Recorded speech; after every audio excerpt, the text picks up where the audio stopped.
তো আজকের এই ভিডিওটা আমার জন্য, তোমাদের জন্য।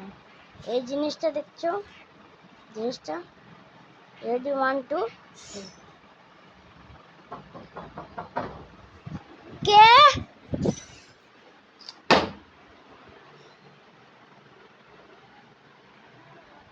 মাফ করেন।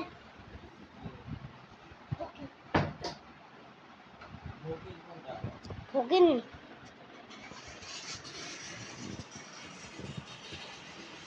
তো সিফাত ভাইয়া, তুমি আমার সাথে অনেক অনেক বলতাম আমাকে নুবরা। আচ্ছা, নুবরার কাছে বান্ডিল কিভাবে আসতে পারে, কিভাবে বুঝাও, বুঝাও, তুমি আমাকে বুঝাও। আমাকে বেশি ঘাবড়ানো না। এটা আছে বান্ডিল, আছে বান্ডিল, আছে নিয়ে বান্ডিল।